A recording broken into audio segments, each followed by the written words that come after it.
السلام عليكم ورحمة الله وبركاته. بسم الله والصلاة والسلام على رسول الله. ازيكم عاملين ايه؟ اتمنى تكونوا بخير. يا هلا بال19 وداعا لل18.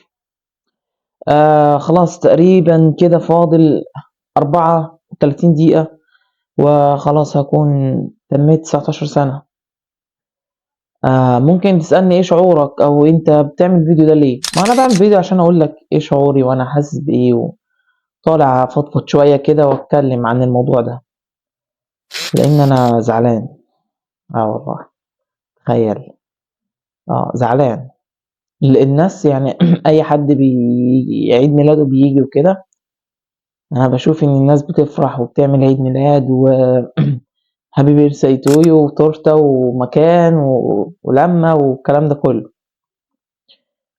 اي نعم، ممكن اعمل الكلام ده يوما ما كتفريح وهكذا، او كانبساط، ولكن فعلا لا، حاجه ما تفرحش، حاجه تزعل. حاجة تزعل. انت فات من عمرك سنة، 365 يوم ونص، فات من عمرك يعني سنة دي حاجة كتيرة. يعني أنا عن نفسي عشت 18 سنة، قدمت إيه لنفسي، قدمت إيه للمجتمع، قدمت إيه لحياتي، قدمت إيه للمستقبل، قدمت إيه لربنا. فدي كلها حسابات دلوقتي شغالة في دماغي وقفشاني بالقبضة من حديد، حرفيا من حديد. ف يا حسرة، يا حسرة على ما فرطت، يا حسرة. زعلان جدا جدا بسبب ان انا لسه واقف في نفس المحطة تقريبا من 16، من وانا عندي 16 سنة. من اواخر تانية ثانوي، من اواخر تانية ثانوي كده، او اللي هو ايه، بدأت اللي هو ابقى واعي ومحيط، يعني ملم بحاجات كتير حواليا. يعني مش اخر تانية ثانوي قوي، يعني بالظبط مش عارف امتى، بس تقريبا اللي هو في بداية سن 16 كده. آه في محاولات إن أنا أعدِّل من سلوكيات كتير من سنتين ونُص تقريبًا.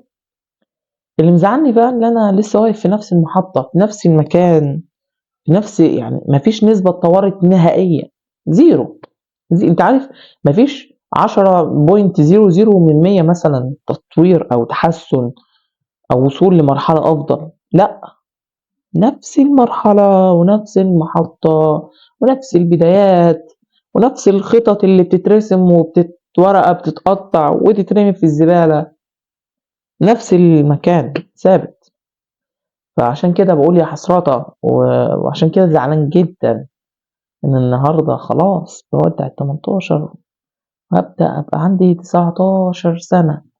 ياه! مسؤولية، مسؤولية والله، مسؤولية وتفكير وحسابات. أي نعم، لازمًا نكون من الأشخاص اللي هم بيسيبوا كل حاجة على ربنا. وأنت عارف شرب حلبة، والحلبة مفيدة جدًا لتضبيط سُكّر الجسم وكده. ما علينا، أنا باتكلم في الحلبة ليه دلوقتي، إحنا في موضوع أكبر من الحلبة بكتير، بس الحلبة مفيدة، يعني مفيدة جدًا، ماشي.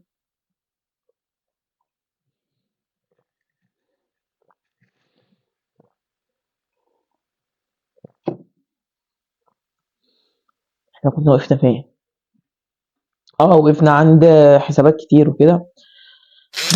من الأشخاص اللي هو المفروض لازمًا نكون، لازمًا، لا يجب، مش يجوز أو ممكن، لأ إحنا لازم نكون من الأشخاص اللي بيتوكّلوا على ربنا. والموضوع ده اللي هو تاخده من وجهة نظر تانية، اللي هو بناخد بالأسباب، بناخد بالأسباب. والرسول كان يعني وصّانا إن إحنا بنعمل خطط، والرسول كان بيعمل خطط. فقصدي بحسابات حسابات، قصدي بقى خطط. فدلوقتي الموضوع بقى مسؤولية كبيرة جدًا، مسؤولية كبيرة جدًا، يعني فوق ما تتخيل. وزي ما قُلت لك بقى، اللي مزعّلني إن أنا لسه واقف في نفس المحطة. فافتكرت بيت دلوقتي، بيت شعر أو مش فاكر، بيت شعر بيقول لك: إني وإن كنت الأخير من زمنه، أو إني وإن كنت آخر زمنه لآت بما لم تستطعه الأوائل.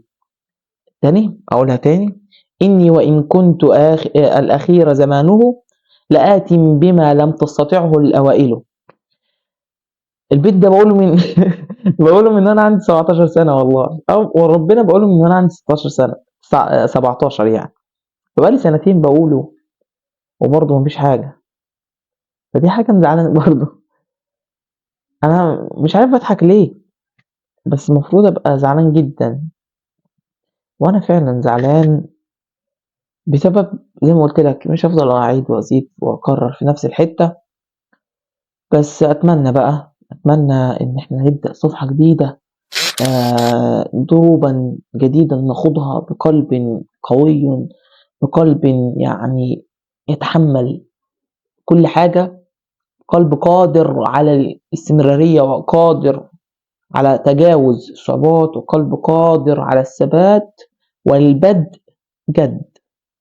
البدء جد يعني نبدأ بجد فعلا، مش هنقطع ورق تاني.